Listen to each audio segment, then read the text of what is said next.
அனைவருக்கும் வணக்கம். இது பார்த்திங்கன்னா பரமக்குடி ஆட்டு சந்தை. இந்த வாரம் பார்த்திங்கன்னா பரமக்குடி ஆட்டு சந்தை பொறுத்தவரை வியாழக்கிழமை நடைபெறும். ஆனால் பார்த்திங்கன்னா இப்போ கொஞ்சம் நாளாகவே புதன்கிழமை நைட்டு வியாழக்கிழமை பகல் சந்தை நடைபெறுது. நைட்டு ஃபுல்லாக செம்பரி ஃபுல்லாக நைட்டு இறங்கிடும். எல்லாம் செம்பரி ஃபுல்லாக இறங்கிடும். இந்த வாரம் நோன்பு இது பண்ணுறதுனால வர திங்கக்கிழமை நோன்புனால புதன்கிழமை பார்த்திங்கன்னா செம்பரி சரியான இறக்கம். கிடாய்கள் அது கொம்பு கிடா வந்து பார்த்திங்கன்னா நல்ல அதிகமான இறக்கம் இறங்கிருந்துச்சு. கொம்பு கிடா அப்படிலாம் பார்த்திங்கன்னா எதிர்பார்க்காத அளவுக்கு செம்பரியும் கிடா இறங்கியிருந்தது. இந்த கிடானா நாங்கள் கொண்டு வந்தால் கிடா ஒரு 3 கிடா கொண்டு வந்தோம். ஓரளவுக்கு எதிர்பார்த்த அளவுக்கு விற்றுச்சு. நான் கிடா ஃபுல்லாமே இந்த 20, 21, 22க்கு மேலே எந்த கிடாயும் விற்கலை.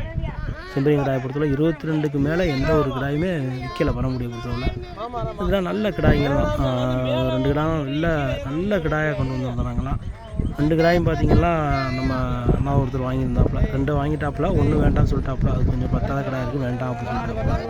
இது 2ம் பார்த்திங்கன்னா ஒரு கிடாயெலாம் நல்ல கிடா. மறுபடியும் ஆட்டுக்கு ஒருத்தர் வந்து கேட்டாப்புல. ஒரு கிடா இளங்கிடா இருந்தது. அப்புறம் அதை வந்து ஆட்டுக்கு கேட்டாப்புல கொடுத்தாச்சுங்க அப்படின்னு சொன்னான். நல்ல கிடாய்கள் வந்து அதிகமான கிடாய்கள், நல்ல தோரணையான கிடாய்கள்லாம் அதிகமாக இறங்கி இருந்துச்சு. ரொம்ப கேட்காம இருந்துச்சு.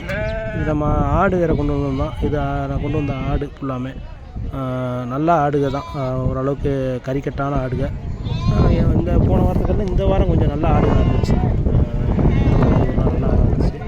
இது ஃபுல்லாக மயிலம்பாடி ஆடு. நம்ம ராமநாதபுரம் மாவட்டத்தில் இருக்கக்கூடிய மயிலம்பாடி செம்பரி ஆடு. இப்போ பார்த்திங்கன்னா ஒரு ஆடுகள் ஓரளவுக்கு அனுசரித்து விற்கிது. 2-3 வாரமாக கொஞ்சம் ஓரளவுக்கு பரவாயில்ல, ஓரளவுக்கு விற்கிது. ஆடு பார்த்திங்கன்னா 6 ரூபா மாதிரி நல்ல கறிக்கட்டாக இருந்தாலும் ஆடுகளாக இருந்துச்சு. கறிக்கட்டான ஆடுகளாக நல்ல ஆடுகளாக இருந்துச்சு அப்படின்னா அது ஒரு 8 ரூபா 9 ரூபா அந்த மாதிரி கரையத்தில் விற்கிது. கொஞ்சம் மோசமான ஆடுகளாக இருந்தால் 5 ரூபா 4 ரூபா கரையத்தில் அந்த மாதிரி விற்கிது. மேக்ஸிமம் 12 ரூபா ஜோடி ஆடு வந்து பார்த்திங்கன்னா ஜோடி 12 ரூபா அந்த மாதிரி தீருது. நல்ல ஆடுகளாக இருந்துச்சுன்னா 14 ரூபா அந்த மாதிரி தீருது. கறிக்கட்டான ஆடுகளாக 14, 15 அந்த மாதிரி ரேட்டில் தீருது. இது நம்ம கொண்டு வந்த செம்பரிங்களா தான். பார்த்தா உங்களுக்கு தெரியும். பார்த்திங்கன்னா 2 காளை மாடு ஏர் போட்டு விடுற மாதிரி இருக்கும். 2 ஒரே சைஸு ஒரே மாதிரி இருக்கும் கிடா 2. பார்த்தா உங்களுக்கு தெரியும். நல்ல கிடாய்கள். எந்த ஒரு ஒச்சங்கச்சம் எதுவுமே இருக்காது. அந்த நோம்புக்காண்டியே வாங்குறது. இந்த மாதிரி கிடாயெல்லாம் நோம்புக்குன்னே விற்பாங்க. அது வரைக்கும் போட்டிருப்பாங்க ஆட்டில். அதனால் இந்த கிடாயெல்லாம் பார்த்திங்கன்னா எந்த ஒரு ஒச்சமும் இல்லாத கிடா. ஒச்சம் சொல்கிறது அந்த காது, மூளி, கொம்பு, உடசல், அப்புறம் வேறு வந்து இப்போ எந்த எங்கேயும் அறுபடுறது, அடிபடுறது அந்த மாதிரி எந்த ஒரு குறையும் இல்லாமல் தான் அந்த வாங்குவோம். அது அப்படி இருந்துச்சு அப்படின்னா இந்த நேரத்தில் ஒரு 1000-2000 சேர்த்து கொடுத்து கூட கிடாய்க்கு வாங்குவோம். இது நார்மலான டயத்தில் பார்த்திங்கன்னா அந்த நோன்பு இல்லை அப்படின்னா அந்த கிடாயெல்லாம் வந்து 15, 14, 16க்கு மேலே வாங்க மாட்டாங்க. நோன்பு இல்லைன்னா அந்த மாதிரி கிடாய்கள்லாம். இந்த நோன்பு டைம்னால கிடாய்கள் பார்த்திங்கன்னா மயிலம்பாடியை பொறுத்தவரை நல்லா ஒரு 20 ரூபா அந்த மாதிரி ரேட்டில் வாங்குறாங்க. இதுதான் 20 ரூபா தான் விற்றுச்சு. ஒரு கிடா 40-45 விற்றுச்சு. ஆனால் கிடா பார்த்திங்கன்னா நல்ல தோரணையாக இருந்துச்சு. எந்த ஒரு ஒச்சமும் இல்லை. கொண்டு வந்தவொடனே கிடாய்க்கு 2-3 வந்து விலை வச்சாங்க. ஆனால் தீரெல்லாம் லாஸ்ட்டாக 3வது ஒருத்தர் விலை வச்சாங்க. அவருக்கு வந்து தீர்ந்துச்சு. நல்ல கிடாயெல்லாம் இருந்துச்சு. இதுதான் செம்பரி ஆடு. ஆடுக்குலாம் பக்கத்தில் நம்ம ஆடு சேர்ந்த ஆடுகள் தான். இது ஒரு இதாக விற்றுச்சு. இன்னொரு ஒரு சொட்டு இருந்துச்சு. நல்லா விலை சொன்னாங்க. தீரலை அந்த மாதிரி ஒருத்தர்லாம் விலை கேட்டாப்புல 12 ரூபா ரேட்டு கேட்டாப்புல. ஆனால் விடலை. லாஸ்ட்டில் அதை ஒட்டி தான் தீர்ந்துச்சு. ஏன்னா அவ்வளோவா கொஞ்சம் இறக்கங்கள் அதிகமாக இருந்ததுனால வியாபாரிகளும் கொஞ்சம் ஏங்கி எதுவும் வாங்கலை. கொஞ்சம் கீழே தான் வாங்கினாங்க. குட்டி கிடாய்கள் வந்து அதிகமாக இறங்கிடுச்சு.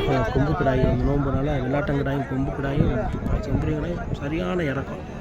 நம்ம ராமநாதபுரம் மாவட்டத்தை பொறுத்தவரை எல்லாமே பார்த்திங்கன்னா மயிலம்பாடி தான் அதிகமாக விரும்புவாங்க. செம்பரி கிடாயெல்லாம் தோரணமான கிடாய்கள் பார்த்திங்கன்னா மயிலம்பாடி தான் விரும்புவாங்க. இந்த பொட்டுக்குட்டி அந்த மாதிரிலாம் நம்ம ராமநாதபுரம் மாவட்டத்தில் அவ்வளோ விரும்ப மாட்டாங்க. அதனால் இங்கே மயிலம்பாடி நல்லா இறக்கமாக இருந்துச்சு. கிடாயெல்லாம் முரட்டு கிடா. அதெல்லாம் பார்த்திங்கன்னா ஒரு கிடா ஒன்று 30,000 ரூபா சொன்னாப்புல. 2 கிடாய் 60,000 ரூபா சொன்னாப்புல. 35 கிலோ இருக்கும், 70 கிலோ இருக்கும். ஒரு ஃப்ரெண்டு ஒருத்தர் விலை கேட்டாப்புல 35,000 சொல்லுவாங்க. எவ்வளோ கிலோ எத்தனை கிலோ இருக்குன்னு கேட்டாப்புல. அவர் கொஞ்சம் கீழே கேட்கும். அவர் 35 கிலோ இருக்கும் அப்படின்னு சொல்லிட்டு வந்தாப்புல. நம்மளும் இங்கே அமிச்சாப்புல பாருப்போம். நல்லா பெருங்கிடாய் இருந்துச்சு. பார்க்கவே நல்லா அழகான கிடாய்கள்லாம் அதிகமாக இருந்துச்சு. நல்லா அது வெளிச்சி கிடா பார்த்திங்கன்னா தெரியும். நல்லா இருந்துச்சு. பார்க்குறது ஒரு பார்வையில் இருக்கா நல்லா இருந்துச்சு. இப்படி கிடாய்கள் நம்ம ராமநாதபுரம் மாவட்டம் பரமக்குடி சந்தையில் அதிகமாக இறங்கும்.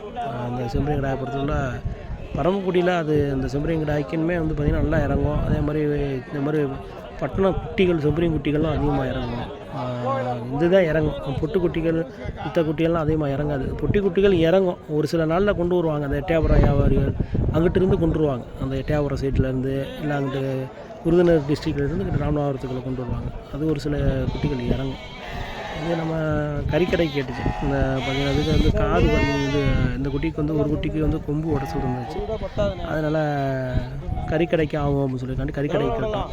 நம்ம கறிக்கடையை பொறுத்தவரை எல்லாத்தையும் கிடாய்கள் மட்டும் தான் இருப்போம். அதனால் அந்த கிடா குட்டிகள் ஓரளவுக்கு கிடச்சின்னா வாங்கிடுவோம். நைட்லேயே வாங்கிடுறது. நைட்டு இறங்குச்சு ஓரளவுக்கு. கிடா குட்டிகள் இப்போ நைட்டு இறங்கும். அதில் ஒன்று சில எல்லாம் பார்த்தா கிடாயெல்லாம் பார்த்தா தெரியும். சரியான தோரணே பெரிய கிடா இருந்துச்சு. ஆனால் வந்து எப்படி போனாலும் ஒரு 6-7 வருஷம் கிடா 6 வருஷம் கிடாயாக வச்சுருக்கோம். பள்ளி சேர்ந்த கிடா தான். சரியான தோரணை. நல்ல கும்பலாக பார்த்திங்கன்னா சரியான கும்பாகவும் நாட்டங்கிடாயில் இப்படி கிடாயெல்லாம் பார்க்குறதே ரொம்ப அபூர்வமாக இருக்குது. இப்போ எங்கள் ஏரியாவில் ராமநாதபுரத்தை பொறுத்தவரை இந்த மாதிரி கிடாய்கள்லாம் எங்கள் சரௌண்டிங்கில் பார்க்க ரொம்ப கஷ்டம்.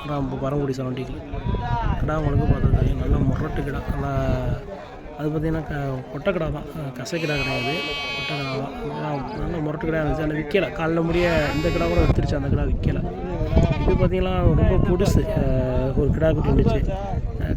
கடைக்கு விலை கேட்டேன். அவர் 15,000 சொன்னாப்புல. நான் வாங்கினது 14,000 அப்படின்னு. நான் அதை நோம்புக்கு வாங்குவாங்க பத்திரமா வச்சுக்கோங்க அப்படின்னு சொல்லிட்டு அவர் சிரிச்சுட்டு இருந்தாப்புல. ஏன்னா எப்படி கூட்டினா நோம்புக்கு வாங்க மாட்டாங்க. அவங்க என்ன செய்கிறாங்கன்னா பொடி குட்டியை கூட நோம்புக்கு வாங்குவாங்க அப்படின்னு சொல்லிட்டு அதையுமே 15,000 16,000 15,000 ரொம்ப குட்டி நீங்கள் விற்காமல் கிடந்துச்சு சந்தையை பொறுத்தவரை. நம்ம கறிக்கடைக்குனா ஒரு கடைசியில் ஒரு குட்டினா நல்ல குட்டி, ஆனால் அது நோம்புக்காகிற குட்டி. அவர் விலையை வந்து 17,000 18,000 சொல்லியிருந்தார். அதை அவர் அனுசரித்து கொஞ்சம் சொல்லியிருந்தாருன்னா 13 14 கூட தீரும் அந்த கிடாக்குட்டி பொறுத்தவரை. ஆனால் பார்த்தீங்கன்னா அவர் 17 18 சொல்லிட்டு 15,000 கேட்டாச்சு. அப்படி இப்படின்னு சொல்லிட்டு கிடந்தாப்புல. கடைசியில் விற்கவே முடியல. லாஸ்ட்டில் அப்புறம் நம்மளை கூப்பிட்டு பார்க்க சொன்னாப்புல. நம்ம கறி கடைக்கு தான் வச்சு கேட்க முடியும். கறி கடைக்கு நம்மளுக்கு தான் கேட்க முடியும். மிஞ்சி போனால் ஒரு 14 கிலோ இருக்கும். ஆனால் அதையே 15,000 கேட்டிருக்காங்க. அப்போ விட்டுருக்கலாம். அவர் நோம்புக்கு கேட்கும்போது விட்டுருக்கலாம். விட மாட்டேன் சொல்லிட்டார்.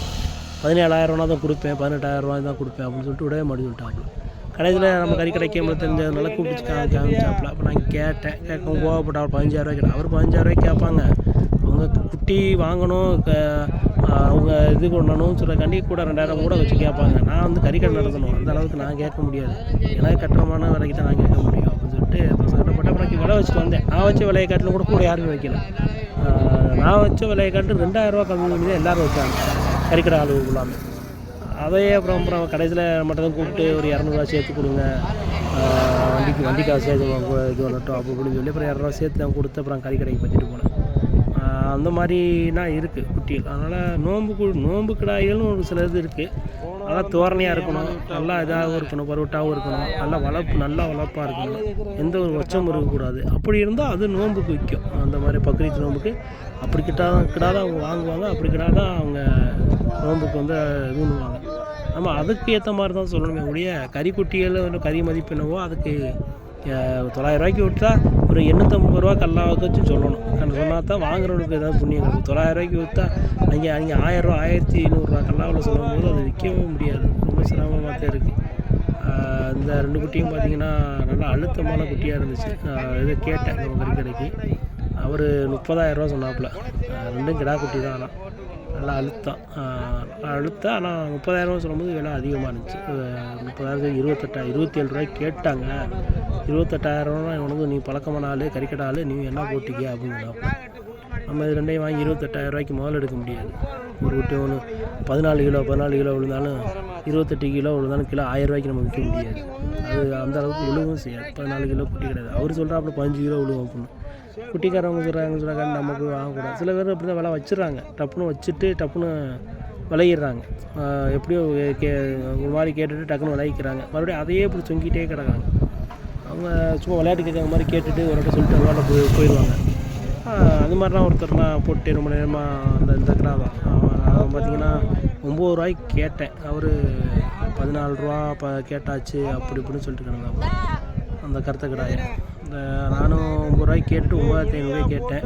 கடைசியில் கேட்டவங்க கூட 8,500 தான் கேட்டாங்க. அவர் 14 சொல்லிட்டே கிடந்தாரு.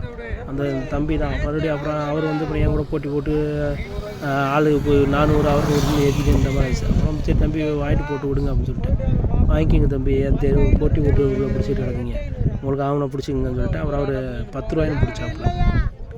சரி போட்டு போ அப்படின்னு சொல்லி விட்டாச்சு. 10 ரூபா 10 500 கேட்டு கிடந்தாப்புல. ஏன்னா அந்தளவுக்கு அது பிடி பத்தாத கிடா தான். ஒன்றும் அப்புறம் அழுத்தமான கிடா என்ன சொல்ல முடியாது, பிடி பத்தாத கிடா அந்த கிடா பார்த்தாவே தெரியுது.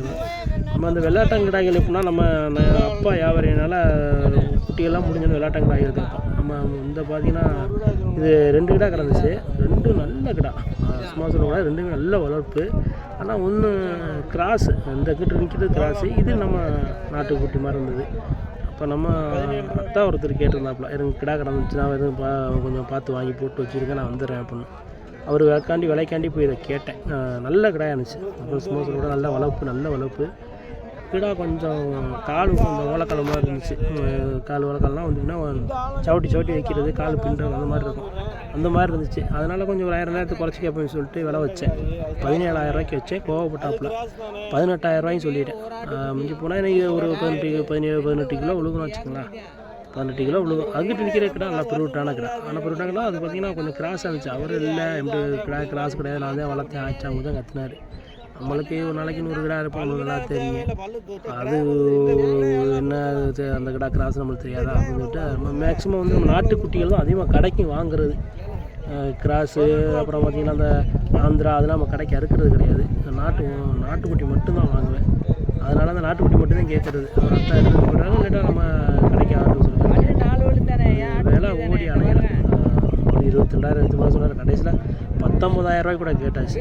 நம்ம வந்து கேளுங்க, நல்லா உயர்ந்தரமாக இருக்குது கேளுங்கன்னு சொன்னாப்புல. 19,000 ரூபாய்க்கு கூட கேட்டேன். அது வேலை அவர் விட்டு கொடுக்குற மாதிரி இல்லை. கடைசியில் விற்காமே பிடிச்சி தான் நின்றார். அப்புறம் லாஸ்ட்டில் ஏதோ சொல்லி கொடுத்தாங்க. அப்புறம் 100 ஆள் கை மாறி இருந்துச்சுன்னு சொன்னாங்க. 2 கடாயும் சேர்த்து 40 ரூபாய்னு வாங்கணும்னு சொன்னாங்க. ஆனால் அந்த கடை நல்ல கடை. அது நம்ம வாங்கி விற்கிறது, நம்ம இது ஊருக்கு அது கடை செட் ஆகும். இந்த சுந்தரில் கடை வைக்கிறது கடை விட்டாச்சு. இது அது பக்கத்தில் கடை தான். இதோட ஒரு ஜோடி கடை கிடந்துச்சு, அதை நாங்கள் தான் வாங்கினோம். 23 ரூபாய்னு நோம்புக்கு வாங்கினோம். தெரிஞ்ச மாமா ஒருத்தர் வாங்கி கொடுத்தான். நல்ல கடை. அது சும்மா சொல்லக்கூடாது, சரியான கடை. இதோட ஜோடி கடை ஏதாவது அந்த கடை பழிச்சு அந்த கடை தான். ஆனால் நல்லா நல்ல கல்லுக்காக இருந்துச்சு. அதான் 23 ரூபாய்க்கு வாங்கணும். இதை காட்ட மேக்கடா. ஆனால் அது மேக்கடாயை விட்டுட்டார். இந்த கிடாயை இப்படி தொங்கிட்டே கிடந்தது. இதில் பார்த்தீங்கன்னா காதில் வேறு லைட்டாக அறுத்துருந்துச்சு. அதனால் இந்த கிடாயை மேக்ஸிமம் அந்த மாதிரி வச்சுருந்தா வாங்க மாட்டாங்க, கறிக்கடைக்கு தான் ஆகும். அதனால் பல்லு 6 பல்லு. அதோட கேட்டால் 21,500 முடிய கேட்டார் அப்பா. அவர் கோவப்பட்டாப்புல 30,000 சொல்லிட்டு 27,000 அது கொடுப்பேன் அப்படின்னு சொல்லிட்டாப்புல. நம்ம இப்படி குட்டிகளும் கறிக்கடைக்கு வாங்கி அறுத்தாலும் கறி கம்ப்ளைண்ட் வரும் அப்படின்னு சொல்கிறதாண்டி அறுக்கலை, வாங்கலை. வேண்டாம் விட்டுருங்க, நோம்புக்காரலாம் எப்படி பண்ணணும். நோம்பை பொறுத்தவரை ஒரு நானும் என் ஃப்ரெண்டு மட்டும் போய் அந்த மாமா அவருக்கு மட்டுமே அவங்க சொந்தக்காரங்க மட்டும் ஒரு 7-8 கிடா நல்லா பெரிய கிடாயாக உரிப்போம்.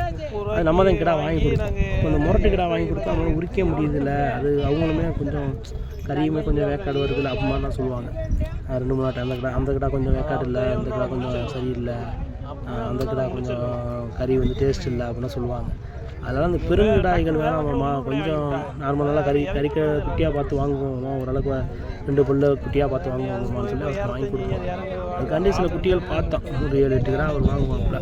அவருக்காண்டி அவருக்கு மட்டும்தான் வாங்கி கொடுக்குறது. நம்ம யாரையும் அதிகமாக எதிர்பார்க்குறது கிடையாது.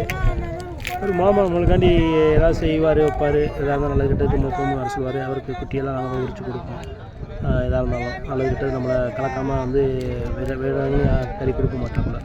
அந்த அவர் மேக்ஸிமம் செம்பரி கொடுத்தாலுமே யார்கிட்ட கொடுக்கலாம் வைக்கலாம்னு என்கிட்ட என் ஃப்ரெண்டு அவர்கிட்ட கேட்டுட்டு தான். அதனால் கொஞ்சம் நம்பிக்கையானவர், நம்மளை அவருக்கு நம்பிக்கையாக இருக்கணும் சொல்லுறதுக்காண்டி கொஞ்சம் நம்பிக்கையாக கிடாயெல்லாம் வாங்கி கொடுப்போம். நாங்களே உரிச்சு வெட்டி எல்லாமே அந்த நல்ல கொண்டு கொடுத்துருக்கோம். வீட்டில் போய் உரிச்சு வெட்டி கொடுப்போம். அந்த மாதிரி இது பண்ணும்போது இந்த கிடாய் கேட்டோம். அப்புறம் தான் பார்த்தா லைட்டாக காதில் லைட்டாக அறுத்துருந்துச்சு. அப்புறம் பார்த்தா அவர் அப்பா கேட்டார் 21,500 கேட்டார். வேண்டாப்பா விட்டுருங்க, வேண்டாம் ஒச்சம் இருக்குது அப்படின்னு சொல்லியாச்சு. ஒச்சம் தெரியாமல் தான் கேட்டான். ஏன்னா ஒச்சத்தை அவர் என்ன பண்ணிட்டாங்கன்னா அவங்க காது பக்கத்தில்